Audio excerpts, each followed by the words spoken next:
I want to start my talk, if you will, with some announcements, relevant or not relevant.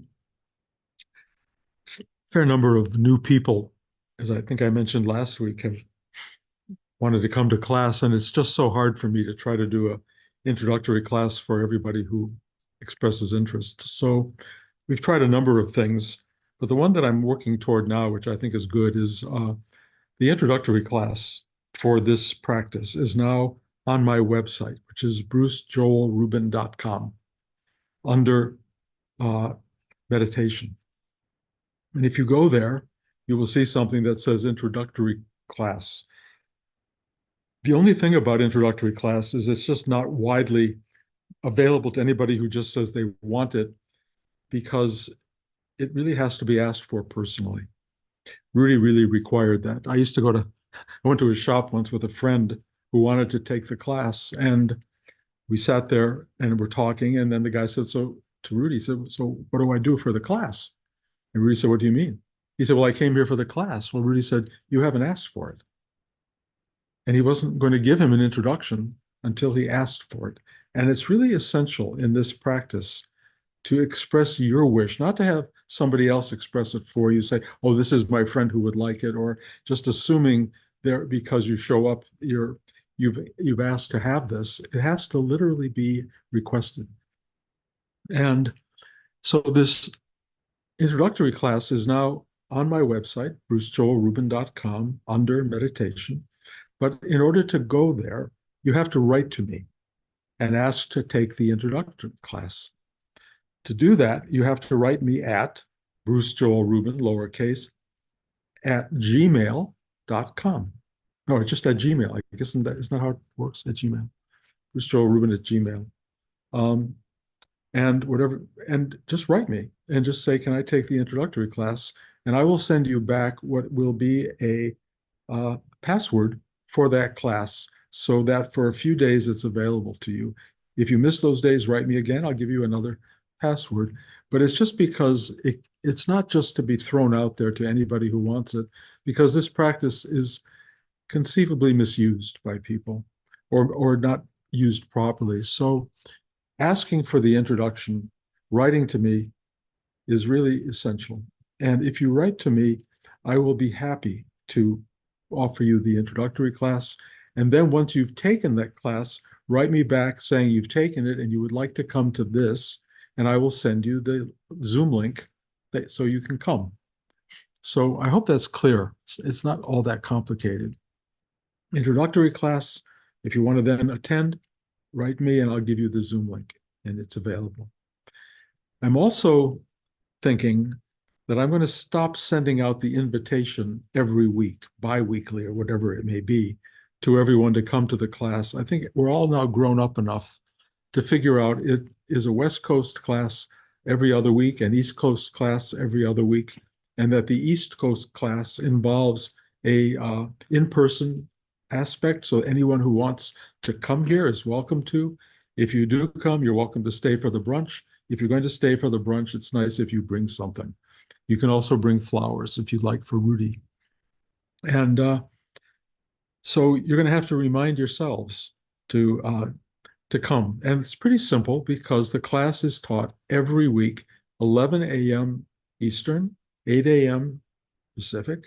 Just show up. And I'm going to do this as well. If you have a hunger to come every week, you're welcome. Just show up. And you're always, always welcome. If the class gets too big, I'll worry about that whenever that happens. But for the time being, this is all doable. And it's just easier for me if you just show up. And so make sure you all have the link to the Zoom class. Put it on a piece of paper that you can go to whenever you wake up on Sunday morning and want to come to this. And there it is. We will show up. We will all be together. So that was the first note. Second note. You know, well, this will be for the East Coast people. Saturday morning, a week from yesterday, we're going to have a screening of Jacob's Ladder at the Upstate Theater in Rhinebeck. And if you want to come, come. Don't fly in. It's not a big deal, but it's rarely on the screen where I am. And I'm going to give a bit of a talk afterward that will be moderated by the editor of my book. And speaking of my book, sorry, I told you this was going to be a lot of stuff here. The book is officially on Amazon.com, and it's there in hardcover and in paperback. The paperback being cheaper and probably the better deal. Actually, there are two books. There's one that's called It's Only a Movie, which is has a lot of meaning to it. Meaning, one, it's all about the movie business, but two, it's also about life is nothing quite other than something we're watching and in a way playing a role in, not dissimilar from a movie. And it's sometimes important to remember that and wake up to it. So the book's available. It is not so much a celebration of my life, but a memoir, a memory. And it's pretty out there in terms of openness and honesty. I just wanted everything to be available to people who want it. And if you are one of those people, it is available online, Amazon.com. And there are really two books. There's one, my memoir, and the other one is called this is not my title, Three Visionary Screenplays. And they are visionary because they are films I wrote back in the day, early on. And they represent, in a sense, the beginning of a path into the movies that later got made. And they all represent the underlying journey of this telling stories, making movies, presenting a vision of something that I saw into the world, which brings me to the core element of why I've done books at all or made movies at all. And I think all of you have heard this story, but I'm bringing it up just so it's a memory. When I took this LSD trip back in 1965, and it shattered my entire sense of knowing anything, and literally brought me to what I thought was the finality of death. And then in this infinite space of being, something implanted me as like a plop, and I was impregnated, and I broke into half and quarters and eighths, sixteenths. I kept breaking apart. And what happened as a result of that is I started to get reformulated, reborn with like a finger and a part of the room, and then the ceiling, and then my foot. And then all of me came back together in the space from which this amazing journey had taken place, this what I call 4 billion-year journey. And there I was, and I was laughing, roaring with laughter. And I said to the universe, I said, why am I back? And they said, to tell people what you saw. And I went, what did I see? What was that? I had no context for what had happened at all. And so I spent the next years of my life trying to understand the massiveness of what had occurred, and started to discover mystical teachings from all the different world religions, hitchhiked around the world looking for a teacher, primarily in Asia, because I thought that's where they would be. And then, of course, you all know the story. I came back, and 4 blocks from my house where I had lived and before I began this round the world journey, it was Rudy's store. And I walked into his store, and I had these Tibetan carpets for him. And I said, I'd like to sell them to him. He was totally disinterested, although he told me where to go to sell them, and it worked. But he said, where'd you get those carpets? And I said, in India. And he said, well, what were you doing there? I said, I went to find a teacher. And he said, well, I can teach you everything you want to know. And it was like, that was like hubris on the millionth degree, but it was absolute a depth, a very specific statement that I knew was true.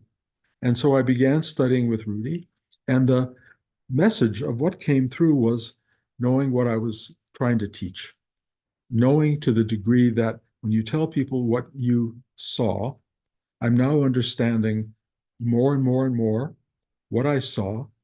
I have gone through a period of amazing codification so that what I saw really became known and codified in a way. And now, because of this materialistic breakdown, the spiritual journey is just washing away all of the certainty of everything I've ever seen and bringing it into an amazing state of not knowing anything but that which I saw is a living reality, more so than ever, flooding through the system. And I still to this day talk about it. So the book, it's only a movie, is actually a completion of Tell People What You Saw, or at least I thought it was a completion. That may not be true. I said last week that I had a moment on a trip and I was in Afghanistan in the desert, and this voice came through and says, you have to create a masterpiece. And at the end of class last week, I forget who said this, but it was very touching. They said, this class was your masterpiece.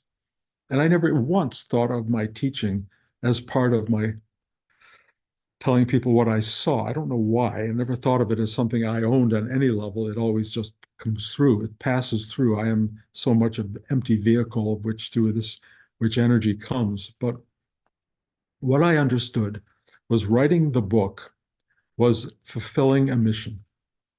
And the word I wanted to get all of this to, all of this talk, is fulfillment. And why fulfillment is so crucial in the human journey. Because we are here to fulfill what we were brought here to bring to the equation. Now, each one of us has a different quality of fulfillment, a different aspect of fulfillment. We're all here to complete something to some degree.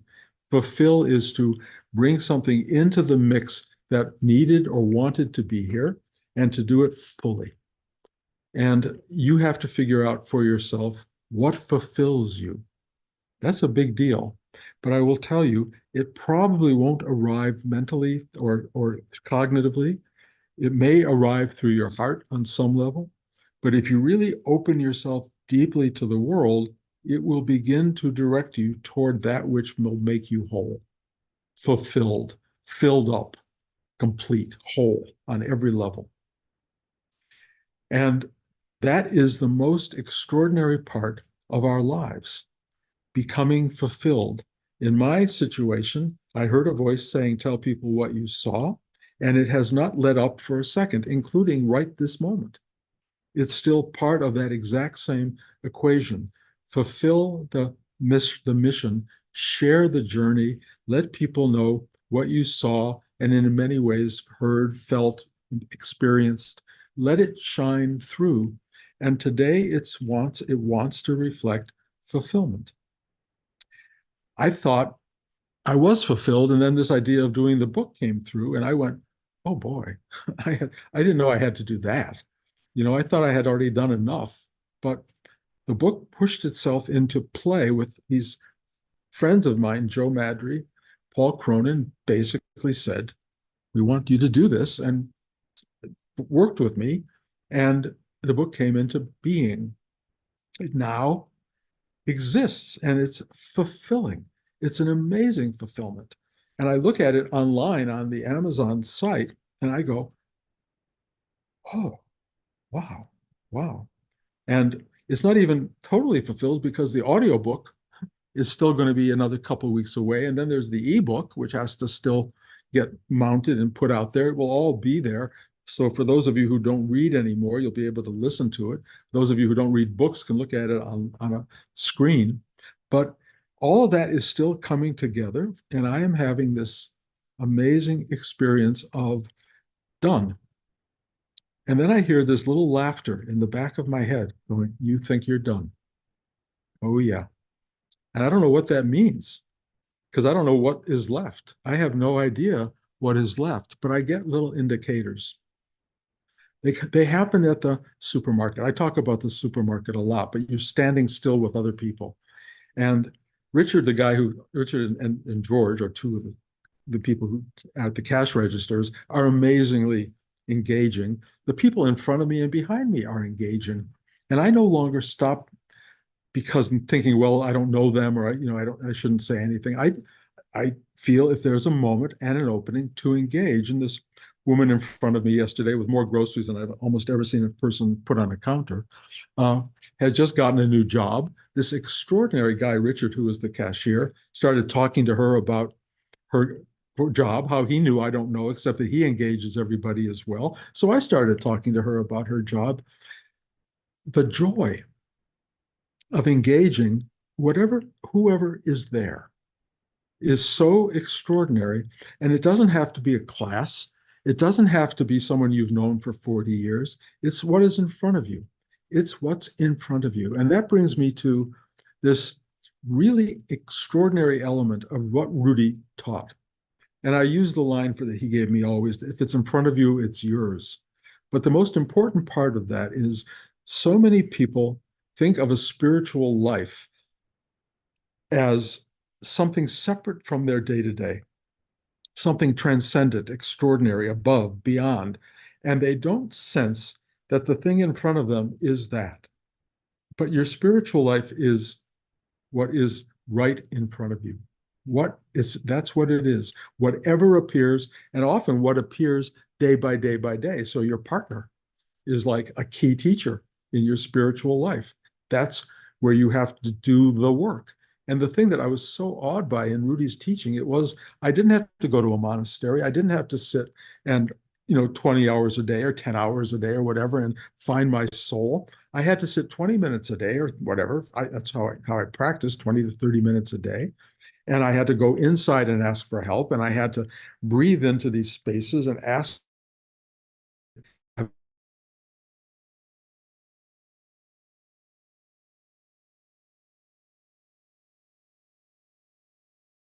whatever check what time this, and then with open heart. So if it's like take out the garbage, I have that on my Tuesday checklist. I have to go so I don't forget. Every Tuesday, the garbage goes out.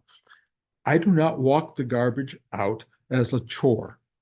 I walk it out as a gift. And I will tell you, when we were in Rudy's class in New York, at the end of the class, he would ask people to take out the garbage from the class. People raced to get the garbage. And they raced to get the garbage because they knew they were doing something really important. Taking out the garbage is an essential ingredient in the human experience. We got to get rid of this crap.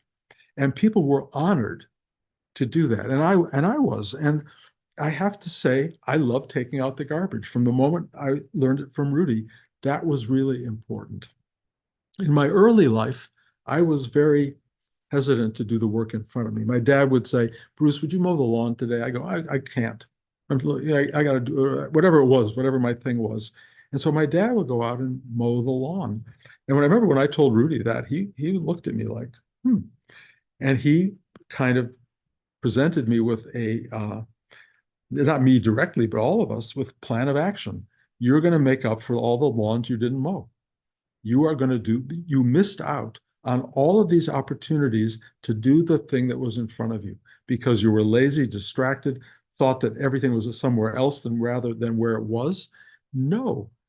What is essential in your life is the most mundane thing in front of you now. Wash the dishes, clean the toilet, whatever it is that comes up. And there's no, oh God, I don't want to do this. You don't do that part. You just go, it's kind of thy will be done. But whoever imagined that the vastness of this universe is telling you to wash the dishes? Is that what God wants? Yes, that is what God wants. And he wants you to wash them well, and not with an angry heart, but with a full heart, and to feel the water, and to feel the cleanness of the dish, and to enjoy watching it start to dry and get something that you can put away on a shelf where it belongs and fits and is part of the wholeness of your life. That is a spiritual life. And when you get to my age where you don't have to go to work every day and you don't have to do all the crap of day-to-day existence, washing the dishes is really important. Making the bed. Rudy told me this right at the very beginning. He said, your spiritual life starts with making the bed in the morning, every morning. Not like, well, I'm going to get in it again tonight. Why do I have to make it? Which I know people sort of tell themselves. You make it because it's there to be made. Put things in order. Put your life in order. That allows for a real alignment and contentment with this greater truth and being. And it's operating all the time. For you to say this is part of it and that's not part of it is a big mistake. It's all part of the whole. So you start to feel that every minute of your life is this remarkable alignment, not just with, doing the right thing and getting stuff done. It's holy space. It's sacred, truly sacred. And when you acknowledge the sacred and when you find it speaking to you as a real expression of experience and feeling, you walk around so fulfilled and grateful every minute. So fulfillment isn't down the road. It's not, writing the book or making the movie or getting some kind of enormous, whatever what we call recognition or acknowledgement. It's having the dish be in the right place, clean, ready to go. Put the glasses away. Don't leave them out. Do the thing that's in front of you with grace and ease and discover that fulfillment. And I will tell you, because I've had very real moments of fulfillment in my life. I watched the Oscars last week, and people think that I watch it like I belong to a club or something like that. And in a way I do. And getting the Oscar when I got it was fulfilling. And the smartest thing I did was thank everybody. And the best thing I did was thank Rudy. I held it up and said, "Thank you, Rudy," because I had to let it get past the ego-minded thing of, that I did anything. And I tried to give it back as much as I could to the source of whatever has given me so much in my life. But I want to bring that up because the Oscars, I'm not part of a club, I'm part of the world. And what happens to me is there's as much fulfillment in washing a dish as getting an Oscar. You may not believe that. That may sound absurd, but there is a way that every human being fulfills their destiny, fulfills their moment, fulfills their lives simply by recognizing fulfillment is doing the thing that is there to be done. And not to make yourself the best of the best or the worst of the worst or walk around feeling like a failure. Just do it now. Start now. Fulfill yourself now. Do what's in front of you with a kind of operating grace, and you will discover something in your life that is always present, has never not been present, and all you have to do is show up and be part of it. Be one with it. It will fill you up and you will be fulfilled. Now, will it make bigger demands on you? Yes. My writing the book was a big demand. It took more time than I wanted, and you were all aware. I mean, I talked about it often, and it was a long time to get to the point where I went yesterday or the day before yesterday. I turned on the computer. Someone told me to look at Amazon, and boy, oh boy, there it was. That was a true moment of fulfillment. I told my sons about it and their wives, and that was that. I didn't make a big announcement. Now I'm going to be making a big announcement because I think that's what you do. I mean, I've never had a book come out before, so I don't know what you do, but I talked to my friend Larry yesterday and mentioned the book had come out, and he was very excited. And he said, "Well, now I'm going to buy it and I'm going to review it." And I went, "Well, he's one of the main people in the book." I said I was going to send him a copy. And he said, "Nope, I'm going to buy it because you need the reviews." So I'm going to tell you, those of you who buy the book, I can't give it to all of you. So my apologies. And that's why I say get the paperback. It's like 20 something dollars. If you want to write a review, great. If you feel motivated, don't do it to make me happy. But if you want to write something on Amazon, he said that helps people get the book. And sharing what's in the book seems to me to be important. It's a story about a love story with Blanche, and it's a story about risk and the courage to follow the quiet voices in your head that tell you to move into uncomfortable spaces.